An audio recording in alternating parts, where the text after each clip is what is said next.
Brian Boswell was born into the circus. His father, Stanley Boswell, was the grandson of James Clements Boswell, who originally came to South Africa back in 1911 and established his own circus. But in 1982, Brian started his own, Brian's Circus. In 2001, the name changed to Brian Boswell Circus as it is known today. These days, Brian manages the circus with his wife Jane and his daughter Georgina.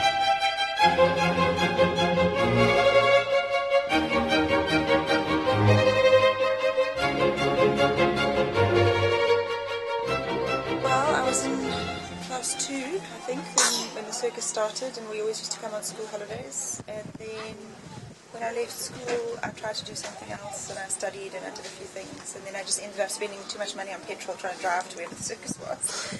So I think I've been full-time on the circus probably about 13 years now.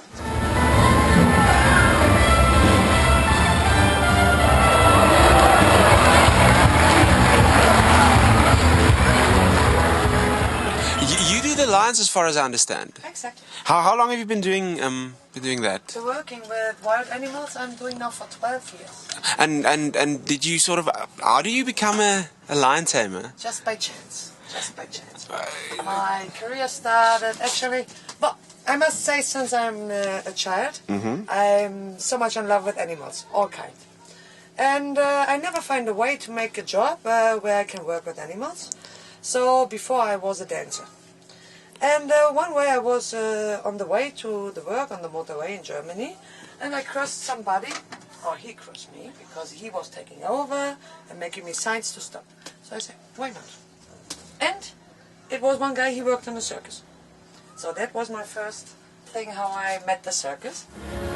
Rita ended up in South Africa because Georgina, who used to be the lion tamer, was pregnant with daughter Madison. You're from Mongolia, Yes. and you and your family. And how did you guys end up in South Africa, traveling with a circus? Yeah, first time in 1995 I come to Whiskey Circus, and now I'm 17 years. There are those people that join the circus and those who, like Georgina, were born into it. And there is a certain jargon and etiquette that goes with circus life. Ek's 'n josser. 'n Josser, is dit Dis die woord.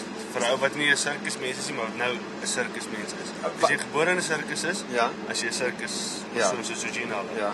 Ek is in die sirkus, ek het die sirkus gejoin, so ek is 'n josser. Martin said Josser is like A someone josser is a coming in. person who's not born in the business. I'm a josser. Yeah. Madison is a true circus person. Yeah. She's born in the business of generation.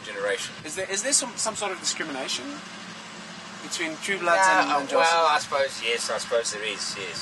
Well, I've had some very funny arguments with people that have worked on the show before, and someone that was in the circus for 1 year and called me a josser, where I've been in the business longer than he's been alive.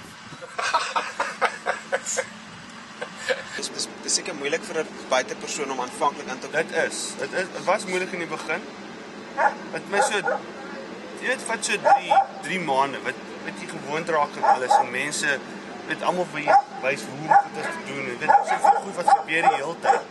Jy moet dit doen, jy moet weet hoe om dit te doen, maar na so rukkie weet jy geraad, dit moet dit gedoen word, weet, en dan word jy nou part of the team.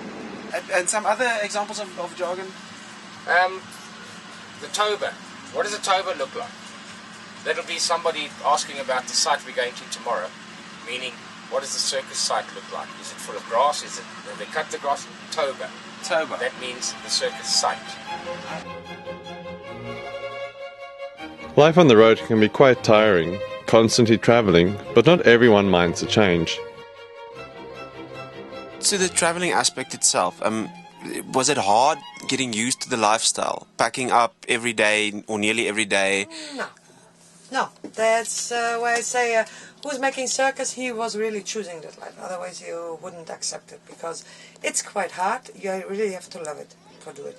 But when I started 12 years ago with it, I just loved it. I never was a person who was really stable in one place. I always want, and I want to try that and that and that and that. I want to try everything. For now, if I can do it, yes or not. So ek het 'n vol badkamer vir my caravan. Dan het ek 'n mini gym. Dis 'n spinning bike en dan my mountain bikes is op in my golfstokke. Dan het ek 'n vol kombuis. Madison se slaapkamer en dan die hoofslaapkamer agter. Dit is 'n groot caravan. En dan het ek ons het 'n vrou wat vir ons wasgoed in ons skorrelgoed was, Linda. Okay. Sy doen alles. So dit is maar dis maar soos Huiswerk. kind of domestic, maar net Ja, net op jou die huis kan beweeg. Exactly.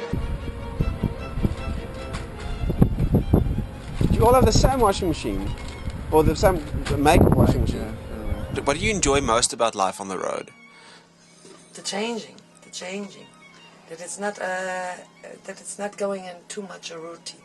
We get a certain routine, of course, but not that much like as when you're living in an apartment, going every day the same way to the work and coming in the same day, the same hour back from the work. Of course, in towns it gives other works too. But how many people are coming? Okay, so you use one of those vouchers. Yeah, you can use one, because each voucher is going to be for 2 people. Can you not bring another person with you? Then you get 2 free, you buy 2. But what does the future hold for the travelling circus? Are its days numbered? This is traditional family entertainment, and I don't think that's available readily in any other form of entertainment. So I hope so. I really do. If you were to make a prediction. It's too hard to make a prediction, I wouldn't like to say. And obviously I will let Madison do whatever she wants to do. You know, so if she wants to be in the circus, that'll be great, and if she doesn't, also fine. You know, the circus life's not for everybody. One of the challenges they do face these days are that some people don't like wild animal acts in the circus.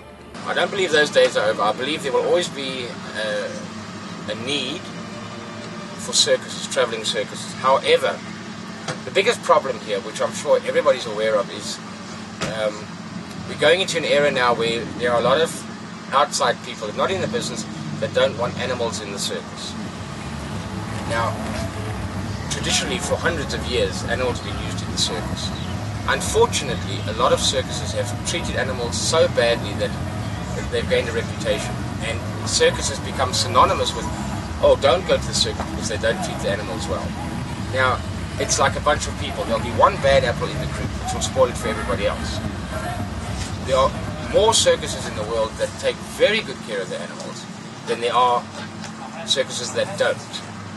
And unfortunately now in South Africa it's becoming I could use the word perhaps witch hunt, where there are people determined to stop performing animals in the circus, and if that happens then we are in trouble. But here I can say, Jane and Brian, with this circus, I've been here 20 years now on the same circus, and in my whole 20 years that I've been here, I've never seen one incident of neglect, of where animals have been left for days without water and food. I've never ever seen that. And Jane and Brian, I can definitely say that he's bent over backwards to make sure that the animals which he carries, which entertain the circus public, are looked after very, very well. For the moment it seems that the traditional travelling circus is alive and well in South Africa. But only time will tell what the future will truly hold.